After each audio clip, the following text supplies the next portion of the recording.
Alexis, please. Thank you. Ooh. Hello, how are we doing this morning? Good? So this is actually my second time ever giving a presentation in person, ever. So I'm a little bit nervous. I tell you, I was talking to Philip last night at dinner, and he said, Alexis, it's just like a 20-minute TikTok. You'll be okay. So anyways, I'm talking about one of my favorite things, which is making network engineering cool again. And I promise that this session will be what you guys remember when you walk away today. So if we haven't met yet, my name is Alexis Berthoff. As Philip mentioned, I'm a technical evangelist at Megaport. You also might know me as my username DigitalByte on social media. And I've spent about the last 2 years creating a lot of short-form content about network engineering and IT across platforms like LinkedIn, Instagram, and TikTok. Along the way, I've built a community of about 200,000 people. I've been invited to conferences like this one, and I've collaborated with amazing companies. But through all of this, there's a few things that became very apparent to me. Number one, people have literally no idea what we do. Even though we live and breathe the internet every single day, connectivity has, for the rest of the world, kind of become a utility. You just assume it's always going to be there. Number two, we're facing a huge talent gap. Every company I've ever worked with has struggled to backfill talent on their team. Engineers are leaving our field faster than they're coming in. And with how reliant our world today is on technology, that's terrifying. And number three, at some point, networking became uncool. I don't know when it happened, but tech careers are hot. I don't know if you guys have heard, but everyone wants to go into tech or break into tech. But what tech do they want to go into? Cloud, data science, AI. I could throw a rock and hit someone on the internet talking about one of those careers, but networking, there's like maybe 5 of us. And it's wild because when you think about it, networking is literally what makes the internet possible. What's a data center? What's a data center without the network? It might as well be an island. You can have all of that compute, all of that storage, all of that power, and it's useless unless you can connect to it. I was on my way here. I'm from the US. I had about 30 hours of travel time, and I bought the Wi-Fi because what else are you going to do on like a 14-hour flight? And I got so frustrated. I'm sitting there refreshing and refreshing and refreshing, and nothing's loading. And I almost had to level set with myself, like, Alexis, you're in a tin can, 36,000 feet in the air, flying over the middle of the ocean, and you're mad because you can't connect to the Wi-Fi.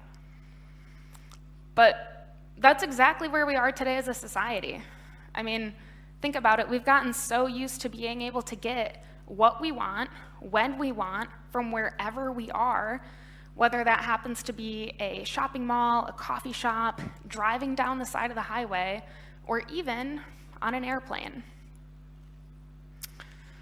Now, personally, I was born in 1997, not to date myself or anything, but I still remember saving pictures to a floppy disk in computer class, waiting for a dial-up to connect so I could instant message my friends after school. And by the time I graduated high school in 2015, the internet was widely considered to be the new normal. No one was going to the library to find books for their research papers. No one was using paper maps to find their way around town. And no one was questioning how any of it worked. I mean, think about how far we've come since the internet started. Does anyone know what this number is? I bet Curtis does. 4,294,967,296. It's the total number of possible public IPv4 addresses. We need to start moving to IPv6 because we literally don't have address space left. Now, whether we actually do it or not, we've got smartphones, smart watches, smart fridges, smart thermostats. Yesterday my sister texted me. She said, I got a new smart shower head. to track how much water I'm using. And then she sent me a screenshot of the app, because of course it's 2025, your shower head has an app. Right now they're estimating that we will have 75 billion connected devices by the end of 2025, and they all need to talk somehow. So no, even with AI, networking is never going to go away. With how dependent our world is on technology, network infrastructure is critical infrastructure. During COVID-19, when everyone got sent to work from home, network engineers were considered critical workers because guess what? Someone had to maintain the network so everyone else could keep working. High-frequency trading, air traffic control systems, shopping malls, cruise ships, rockets, satellites, mining companies, governments, banks, grocery stores, every single business out there needs a network. Now, quick show of hands, how many of you have been in IT for more than 15 years? Take a look around the room. If you're at 14 years, you can round up, that's okay, guys. I've talked to a lot of y'all, and from what you told me, back in the early 2000s, as Kurt mentioned, building out the internet was the coolest thing you could possibly do. And back then, everyone was just excited to get online, sending emails, reading blogs, instant messages, even if you had to wait a couple minutes for a web page to load or for dial-up to connect. The problem is that you guys did such a good job building out that internet and making those connections, is that today, everyone else takes it for granted. Even leadership at the highest levels of our businesses think the internet still works like magic. I mean, how many of you guys have been told something like this? Hey, so we're standing up a new site. Real estate's been working on it for 6 months, and we planned it to open up next week.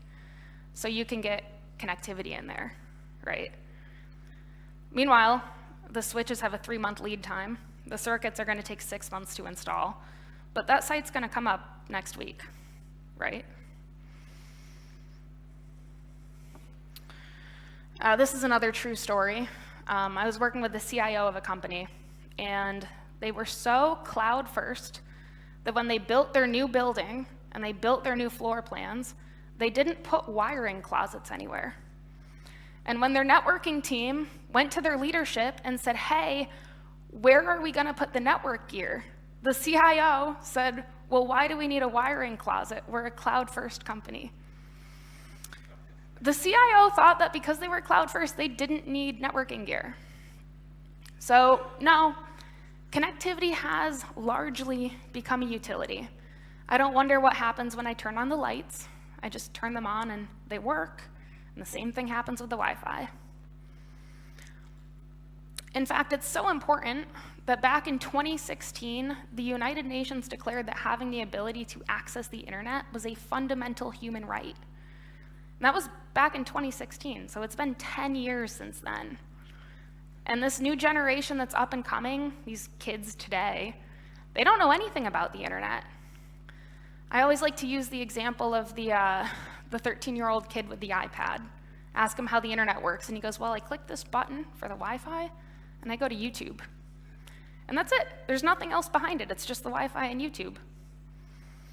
And to take it a step further, I was rehearsing this presentation with one of my old colleagues, and he said, Alexis, I actually have kids. My 7-year-old, he doesn't know he's connected to anything. We get in the car and drive away, and his iPad stops working, and he goes, Daddy, fix it. YouTube's broken. Now, being connected isn't exciting anymore. It's expected. And as network engineers, we're expected to make the network work 100% of the time. And for the most part, we do a really good job of it. But if we make the network invisible, which we're supposed to do, how is this kid going to know that he wants to study it in college? Every single company I've ever worked with has struggled to backfill talent on their team when an engineer leaves or retires. And for some of you in the room, that might be closer than we think. And you might be thinking, well, Alexis, I did my time, right? I built the internet, been in the industry 20 years, got a couple more years in me, and then you know where I want to go?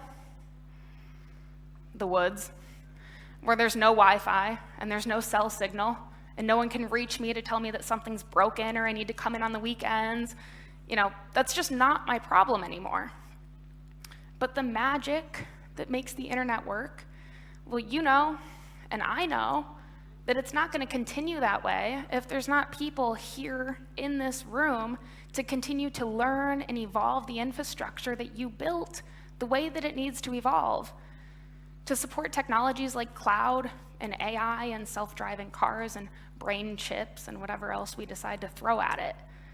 And that's terrifying. This isn't just about losing technical skills or knowledge transfer. But when you guys leave the industry, we're also going to be losing decades of problem-solving approaches that you only get from building and maintaining these networks for years and years and years. And you're never going to replace that with books or certification courses or even with AI. One story I'd like to share with you guys. So this is Elliot. I met Elliot at Cisco Live last year. And I was presenting on a session about personal branding and using LinkedIn for career growth. And he came over to me afterwards and he said, "Hey, Alexis, came to your session this morning. You had a lot of really good ideas about LinkedIn and career growth and getting into your next job. And that's great and all, but I don't need that. I've got 5 more years and I'm going to retire. I'm getting towards the end of my career and I just want to make sure that I'm able to help young people learn all of the same stuff that I learned, because I don't want my knowledge to die with me." This is about passing down your legacy.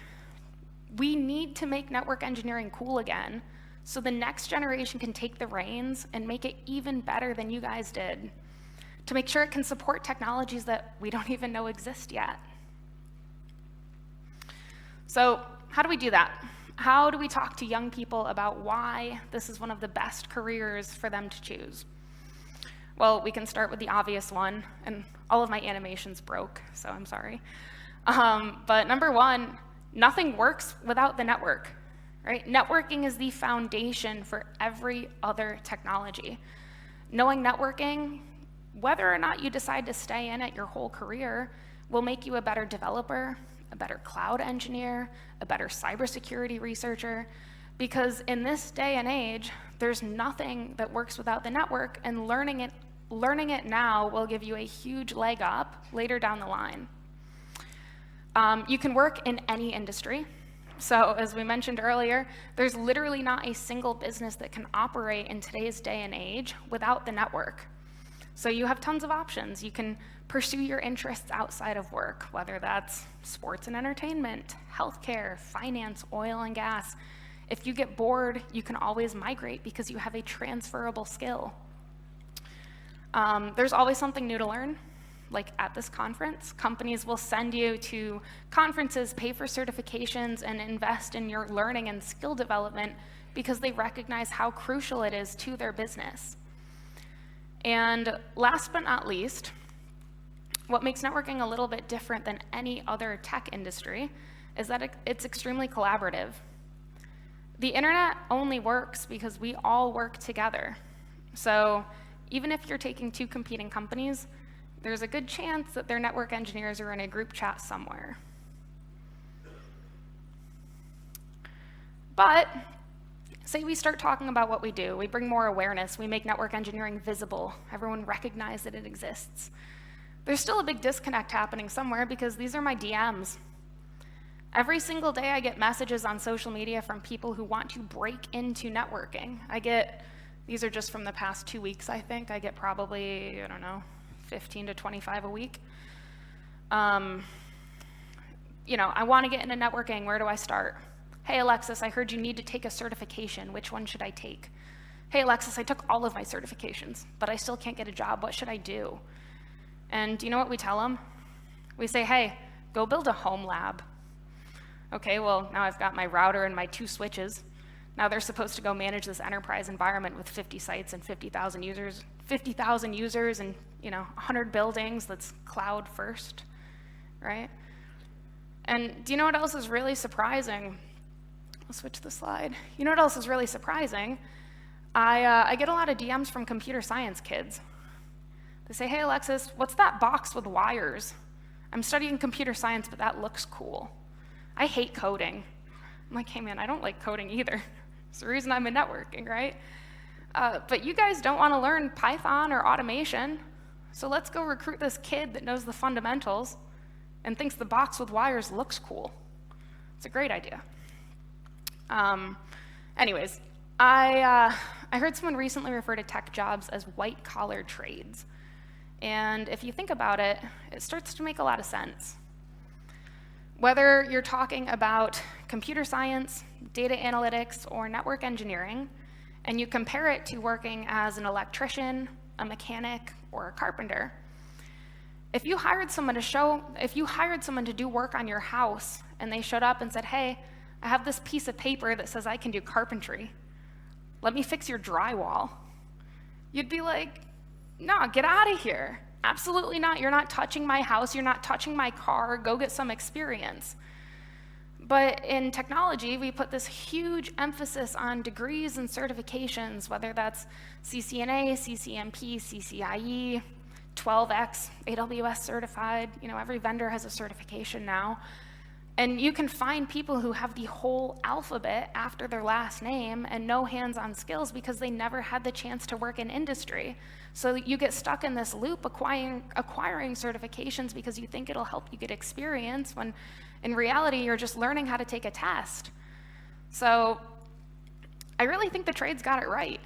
You know, they do these things called apprenticeships where maybe you go to class, you get the piece of paper, and then you go work under a master electrician or plumber or mechanic for a couple years before you're considered able to go and do the work on your own. And network engineering, to me, is a skilled trade. Being a developer is a skilled trade. And in America, internships are very common, little 3-month stints where you'll go and work in between school. But 3 months doesn't substitute working under someone for a long period of time. So what do we do about it? Well, number one, it starts with all of us today in this room having this conversation and recognizing that this problem exists. But number two, you know, being willing to bring young people in, all of those people in my DMs, being willing to reach out and mentor someone if you're in a position where you're in a leadership role and you can bring on or start an internship program or an apprenticeship program or even a job shadowing program, taking a chance on a younger engineer and making sure that they have the support and the system that they need to grow. Looking ahead at your organization over the next 5 to 10 years. Who on your team is about to retire? Making sure that you have a plan in place to address them leaving when they finally leave. Start talking about your work. When someone asks what you do, don't just say that you work in tech and then change the subject. When we talk about AI infrastructure, when we talk about cloud, when we talk about cybersecurity, don't let people forget what's behind all of it, which is the network. Share your stories, whether that's through creating content online, posting on LinkedIn, mentoring younger engineers, or even presenting at your kid's high school, because we need to make networking visible again. And lastly, present IT as a business enabler. Don't let that CIO forget that he needs networking closets. In today's world, IT impacts every corner of every business, employee experience, and customer experience. Think about things like smart buildings, digital signage, IoT, infrastructure for supporting remote work, which is so popular today. Make sure that you are trying to get involved in the business conversations as soon as possible to be seen as an early partner in the design. And lastly, make sure you're taking care of your people network too. You're here at Apricot because you want to gain new skills or knowledge, but honest to God, one of the greatest resources you'll ever have is everyone sitting in this room today. So make sure you're also growing your people network this week. My favorite conference tip I could ever possibly give is to never eat alone. If you're here and maybe you're not with colleagues or it's your first time, It's a perfect opportunity when you're eating lunch or breakfast to grab an empty chair at a table and strike up a conversation with someone. You'll know because they're going to be wearing that green lanyard. Number 2 is establish peers. So everyone, especially if you're a younger person, everyone always wants to have a mentor. But it's just as helpful to have peers in your network who are maybe 1 to 2 steps ahead of you that you can grow with. And I know that cell phones are extremely distracting, but try to be as present as possible. Don't be answering emails during sessions or texting during breaks, unless it's a critical outage, of course. But your email can probably wait. And lastly, don't just build your network today. You also have to maintain it. Just like a normal network, you can't just stand it up and forget about it. Make sure you're checking in. Try to be of service. Congratulate people when they make milestones in their career, and make sure you're maintaining the connections that you made this week. So remember what I promised at the start, that this session would be what you remember when today is over? Well, here it is. Ultimately, you are going to be the ones who are making networking cool again. Not just by building networks, but by showing the world why they matter. Because the internet only works if we're all working together. And that includes bringing in the next generation of engineers who will carry your work forward. The future of our industry largely depends on what we do today and the conversations that are happening here at Apricot. We need to make networking visible again, inspire the next generation, and make sure that the knowledge and passion that we built the internet with gets carried on. We did it once before. We made the internet the coolest thing in technology, and now it's time to do it again. Thank you.